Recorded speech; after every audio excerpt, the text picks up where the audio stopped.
Thoughtful, articulate, artist gifted, grammatical. Circular sources brimming with rich, flammable food for your thoughts, plated a different animal.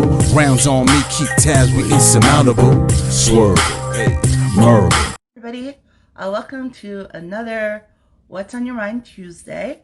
It's a little earlier in the day than I normally do these, but that's just the way our schedule works, so we're doing it earlier. And actually, I don't mind it. It's nice doing that with the sunshine outside and in the middle of the day versus at night, so that's good. I have the guest Kim today, and we are going to be talking about autism because it's Autism Awareness Month. So we're just going to have a conversation about that, what it's like living with it, signs to look out for, and things like that. Hey, Hello. thank you so much for joining me. Thank you for inviting me. Hi. Absolutely. I was telling everybody that it's Autism Awareness Month, so that's why we are doing this. Love your background, thank you. So that's why we are meeting and talking about it, just to spread a little bit more awareness. This is my Tuesday lives that I do about mental health. What's on your mind? And for those joining who may not know, my name is Nimade. I do lives all month about different topics, but on Tuesdays about mental health. Would you like to introduce yourself a little bit? Hi, my name's Kim, Kim Salada. I don't even know where to start. I'm autistic. I guess that's one of the reasons I'm here. I also have a few other mental health conditions, which I actually was diagnosed with before autism. Autism was kind of a late discovery for me. I worked in tech for a while. I have a very tech engineering background, but I quit in 2019 and focus now on, I volunteer a lot with NAMI. I do NAMI Seattle. I live in Seattle now. So I do a lot of teaching and speaking and peer mentoring. And I also do that with Postpartum Support International, which is like perinatal mental health, postpartum depression, mentoring around that. So yeah, and I write That's on awesome. Instagram. Very nice. Yeah, that's awesome. I do a lot with NAMI here in Delaware. It's such a great organization. Yeah, definitely. So you mentioned you were actually diagnosed with your autism later after your other things. What age were you? It was about actually a year ago. I was diagnosed when I was 33. It was kind of a funny story. I had a number of late diagnosed autistics. There's a number of them in the community. I think more and more people who, there's a very stereotypical view of autism when, Mhm. people my age, millennials, older, were younger. And so, autism wasn't necessarily caught. And so, I went through life knowing I was different and was diagnosed with various mental illnesses, some of which have stuck and I agree with, some of which, haven't. Um, but it wasn't until, I mentioned I worked in tech and it was kind of a stressful job and it didn't kind of, it exacerbated some of, Mhm. the stuff I had going on. And it wasn't until I quit and had some time to myself and all the mental health stuff was really stable that my therapist and I were like, there's still something we're missing. Like social stuff is really hard. I have all these sensory sensitivities. And so we started looking more into autism. And I read a couple of books and I went to my husband and I was like, I think I'm autistic. And he goes, yeah, I know. We've talked about this before. Because he brought it up early on in our relationship. He actually like noticed some things and kind of asked me about it. And I joked about it at the time because it was well, yeah, I kind of have sensory sensitivities and I kind of have trouble relating to people, but I'm not necessarily the stereotypical picture of, autism that I knew at the time. And so I just kind of, he thought I was agreeing with him. I thought I was kind of like sarcastically agreeing with him. And, we just kind of went on. But, I think that's one of the reasons that this Autism Awareness Month, Autism Acceptance Month, whatever you want to call it, is so important because there's a lot of people who know autism exists, but there's not a lot of people who know necessarily kind of the breadth of presentations that it may have. Mhm. Yeah, I think that part of the thing that makes it difficult is it's such a spectrum, right? Like there's people who are, I guess, quote unquote, barely autistic, and then there's people who you can see it and, sort of sense it right away. So I think that that sometimes makes it harder, and I can imagine that's part of why it also took later in life for you to have it diagnosed, especially if you had other things that were presenting themselves stronger. Yeah, yeah, and they talk a lot about how if you're not kind of not diagnosed early because you don't some of the you mentioned that autism is a spectrum, and part of the spectrum is that there's it's not just super mild to super severe. It can also be, where are your motor planning issues? Do you have trouble with that? Where are your sensory sensitivities? Where are your social and communication challenges? Um, and so some of them, if you have motor planning difficulties that makes, speech impossible or very difficult, um, that's a lot easier to notice. Than they talk about how people who, maybe don't get noticed as autistic early on learn something called masking, which applies in autism and also applies, honestly, in a bunch of different contexts So where, many things. Yeah. yeah, where people kind of get this like, I have to act normal, whatever normal is, I have to Actually, do act you the mind default. explaining masking a little bit Yeah, for those who may not absolutely. know? Yeah. So masking is this idea that um, you kind of put on a mask. You have some sense maybe that, like, how you're acting isn't how everyone else is acting, and so kind of start studying people, and like, oh, what do these people do? What kind of facial expressions do these people make? Like, oh, they don't use that kind of language. Like, maybe even how they dress, and you just kind of assume this kind of alternate personality. Not, I mean, you know who you are, but just trying to fit in basically and not stand out and not, get the bullying or the negative attention that sometimes comes when you're different. Yeah, it's almost like the literal version of like fake it till you make it, Hmm. like just fake it like you fit in until you sort of feel like you do, or at least until people don't notice. Yeah. And I think, honestly, I think one of the hardest parts is that, like, as much as you try, um, sometimes people still notice or you still get it slightly wrong. And it's just this, like, that was one of the pieces that kind of underlied, that's not the right word, my eventually realizing, or my therapist and I eventually realizing, that this autism was going on because it was just social interaction after social interaction. I thought I was following the rules. I thought I was following, like, this is an appropriate kind of joke to make. Oh, we don't talk about that. But they kept going wrong, and my therapist was like, why don't you trust yourself? You've overcome so much. And I was like, because I keep, like, people's expectation, my expectations and what happens, like, it just never matches, and it's there's something else there that we're missing. Yeah, and Kathy, one of the people in the audience mentioned that masking can have negative effect for years, which I imagine that it would because you're not properly dealing with whatever the issue is, even if it's like a sensory thing. Just because you can pretend like you're okay doesn't mean you're okay. And it's hard.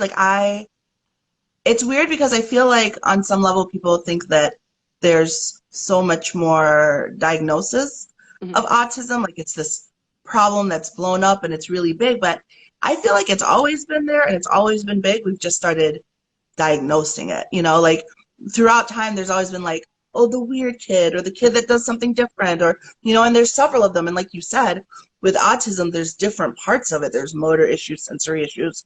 It's not always all of the above. So I don't even think it's so much an explosion of um, it becoming an issue as much as us just diagnosing it more and then also trying to help people learn to live with it better.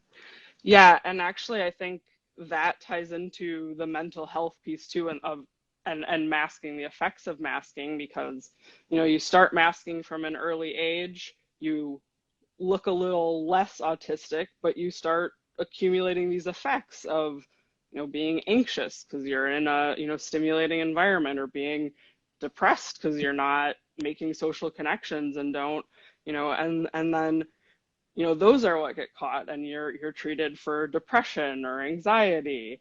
And then, once you're in the mental health track, like no one's really looking for autism anymore, and you're not a little kid. So, let's just treat the depression, treat the anxiety. And so, yeah, once we kind of open up Pandora's box almost and realize like, oh, it's not always just depression. It's not always just anxiety. Maybe there's something else going on. Yeah.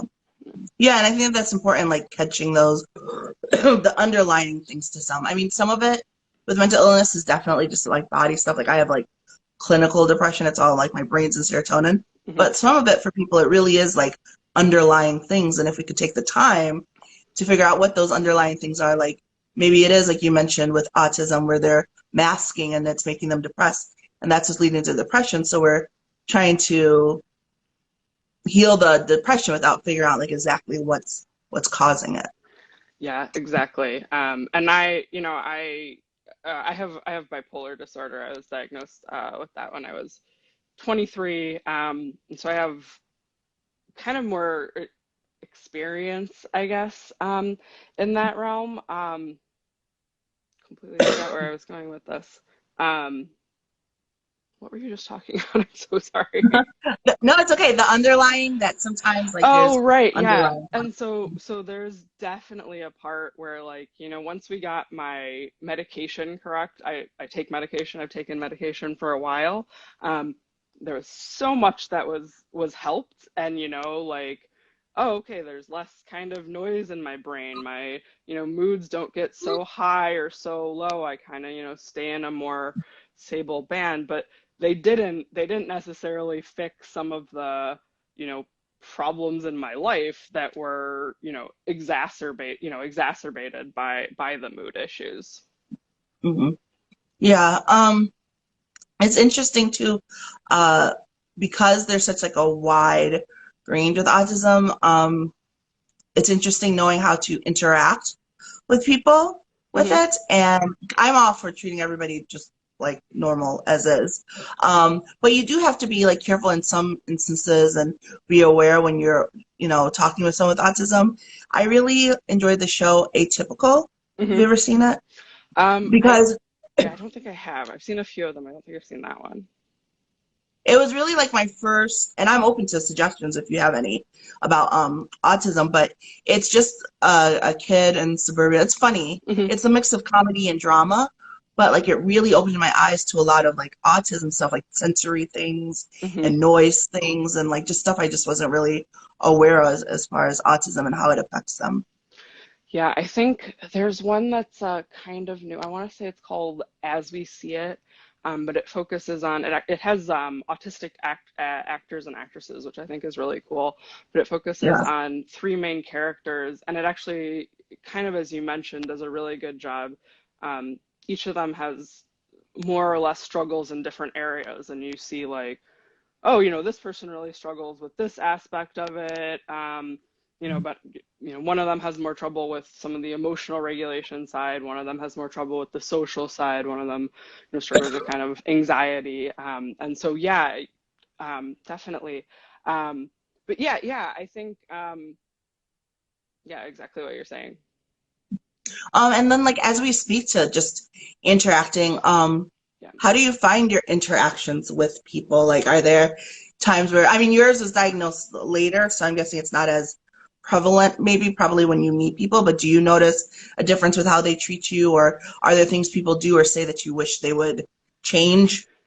I think so. I have two answers to that question. One is, yeah, there's a little bit, there's definitely stuff that I noticed when I first started telling people I was bipolar, and has had, the autism has also had similar effects where there's a little bit of like, what does that really mean? And it's not necessarily in a mean way or a scared way, but just like I'm unfamiliar with that, and I'm not sure what to do with it. And so, Mhm. um, kind of understandable necessarily, but like, yeah, that othering sense, can be a little hard. And so, um, in terms of how to address that, that's kind of the second half of the answer to that question. And, I wrote an article recently because someone had asked during Autism Awareness Month, like, what could employers do to help people with autism?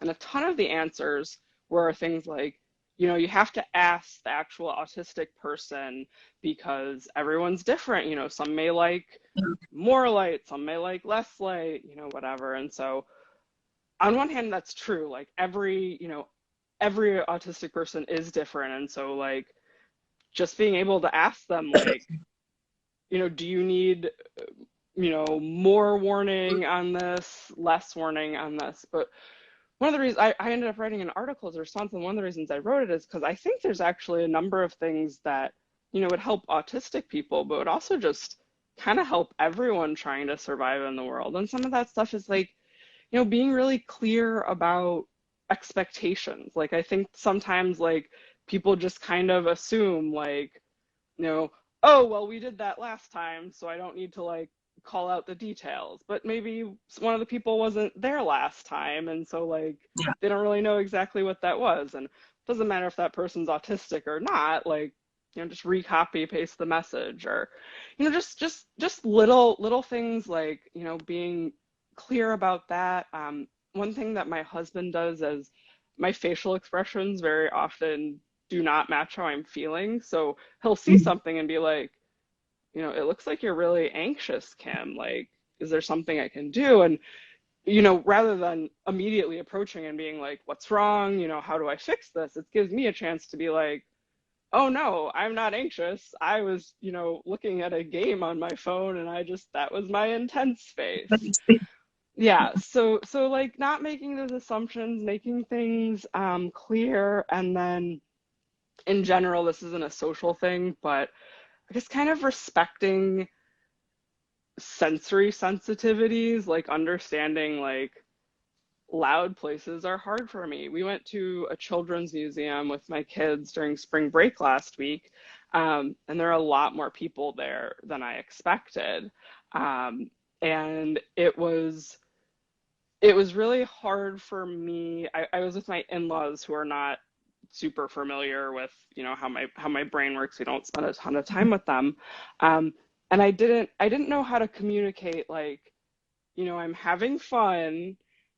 I don't need you to worry about me, but like I need a break. I need to like, go somewhere else. And I think a lot of times you get overreactions one way or the other, like, oh, it's not a big deal. You don't need to do anything about it. Or, oh my gosh, what can we do to help? Yeah. Like, and you're just kind of like, neither, neither of Just those chill. things, neither of those Yeah. things. Yeah, I Yeah. think sometimes it's hard because you want to be sensitive to it, but then also not seem like you're too much. Like finding that balance is hard, which luckily, not that it's lucky, but I think like as an adult, you have the benefit of being able to vocalize that and talk about it and express it. Unfortunately, kids don't, which makes me very sad Yeah. because so often, especially if they're dealing with parents who are unaware, like even little things like fidgeting in church, it's like stop that. But you Yeah. may not know that that's a symptom of autism. Is there now you have children, Yep. right? I have two kids. Is that something that you keep an eye out to see, like if they have signs, and like what are some warnings, not warning signs, but what are some things you would look for?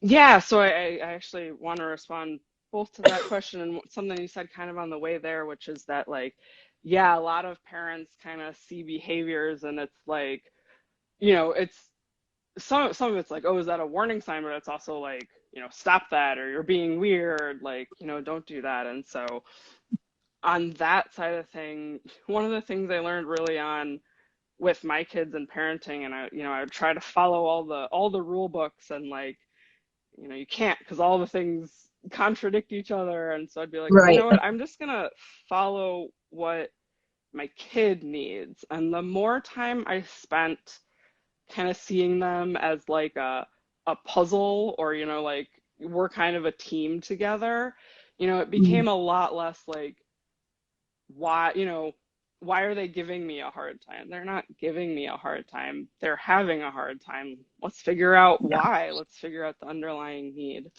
In terms of like warning signs, I mean the common ones that people are gonna talk about are delayed speech, can be one, if you're not seeing.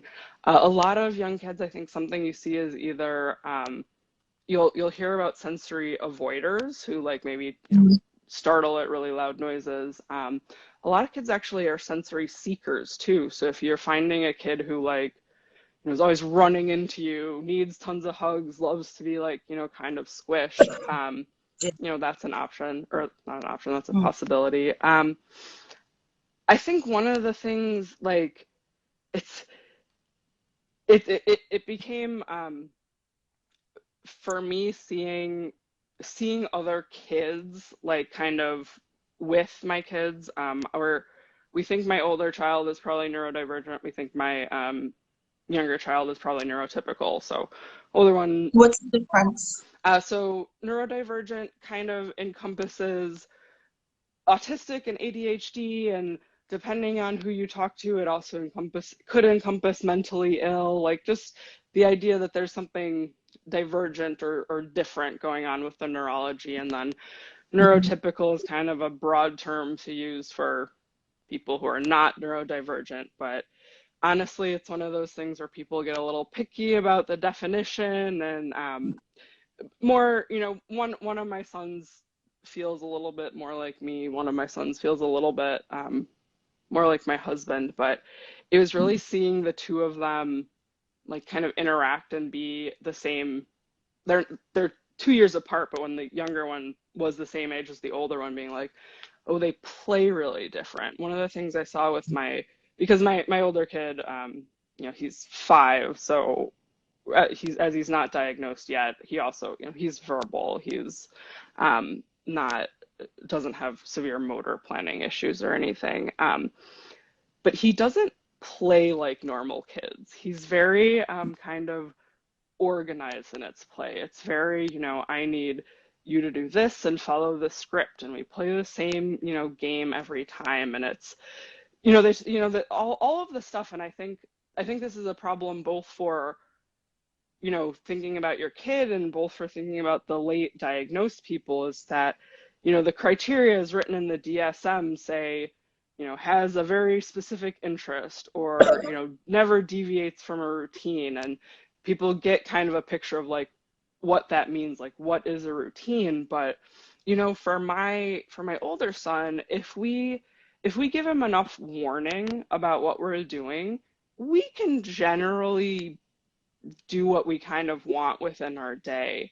Um, However, if we're playing a game or something that he's played before, he knows how it goes, and we want to like end it early, like, oh, instead of, we're not going to play 10 rounds Mhm. because we're short on time, let's do 5 rounds of this game, like, no, like that. And so, like, does that feel like a routine to people? Yeah. Maybe not, but and so just the kind of narrow view on what each of the criteria is. And I think, if you're a parent and you have any concerns about your kid, or even just curiosities about your kid, there's a ton of parents on Instagram.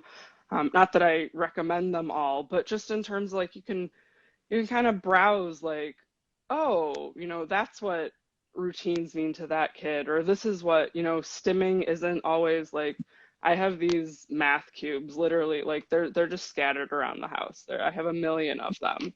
Um, is that doesn't necessarily look like head banging, but if, you have a kid who can't not have something in their, hands, or always has something in their mouth, like, Yeah. that's something to think about. Yeah, and someone mentioned that they was totally organized with playing too. I was as well. Like I'm one of those people where just like the organization just makes me feel better, and I wouldn't necessarily think of that for autism, but it definitely is one. Um, and Kathy said so true. People don't know how to react, but just saying it here like you are is helping to create awareness and acceptance so that people can hear that and not feel like they have to. Someone said I had to stop when I was a kid, trying to self-regulate Yeah, if what I was doing seemed out of the norm. Yeah, so it sounds like they were self-masking. And I think a lot of us do that because we just, I mean, at the end of the day, everyone sort of wants to fit in until you get older and realize nobody feels like they fit in. We all feel like we have no clue what we're doing, which is for a real. little bit comforting. Yeah. But I imagine it's even harder when you know that you literally have something that makes you different from others. But I'm glad overall, I think that we're getting to a place where we're at least talking about it. And I mean, that's why I do a million lives because I'm team, like, let's just talk about it. Like, Yeah. let's put it out there. So I love your page and I love that you share so much and educate people. And it's also fun, which I think is great. Was that hard for you to decide to sort of put yourself out there like that? It's kind of been a process over time. When I was first diagnosed with bipolar disorder, I worked at a large tech company, and I was really kind of afraid to tell anyone. But it affected my work, and I had to take a couple of absences to get some treatment, and a couple Mhm. of times, and so I started talking about it just because I think people were going to be talking like, why is she gone? What's going on anyway? And it was actually really empowering because there were so many people who came to me and were like, oh, I think I'm struggling with that, or like, my wife has, been having a lot of trouble, and we had no idea what to do. Like, where can we find resources? And I'm sure there was some opportunity I lost along the way because, someone was like, can we trust her? But in so many other ways, like I think it changed a bit of the culture of, maybe not the whole company where I worked at, but the group where, I worked at that, we ended up having like a mental health team that, did panels and talked about stuff. So it's kind of already in that role when the autism thing came along, and it was kind of a natural extension of like, I want to talk about this too. And my big thing, my overarching thing, like I'm all for autism awareness, but my life goal is, I think, autistic or not, there are so many mental health tools that people don't get access to until they're in a crisis or until they In can, crisis. Yeah. manage to pay a professional. And what can we do to get all of those tools to people, earlier on before they're in crisis, even if they don't have insurance. So, maybe you learn you're autistic earlier, maybe you just, learn how to set boundaries, but hopefully keep people from getting to that crisis state. Keep people from, realizing they're autistic at 40 when they're completely burned out and have been, treated for depression for 20 years that did nothing, so Yeah. yeah, Yeah, it's so unfortunate that most people start to treat it once they're at the end of it, like once they reach the burnout, once they're yeah, in crisis, once it feels awful. And I think talking about it more and getting people to know the warning signs lets them start to treat it before it reaches that point where it's yep, still hopefully manageable for them. yeah, yeah, exactly, Well, definitely. I can't thank you enough for your time today to talk about autism. I know you talk about it on your page, but I know talking about like life stuff isn't always the easiest because you're just putting yourself out there. So thank you so much for joining me. Well, thank you for having me. I really enjoyed this. So thank you. And it is, Absolutely. I completely agree. It's great to have just more people talking in general about all of this. Absolutely. So if you're not following Kim, make sure to follow her. She spreads great information on her page. And if you're not following me, follow me. I do lives all the times about different topics. And again, on Tuesdays about mental health. And I hope you all have a great day. Bye.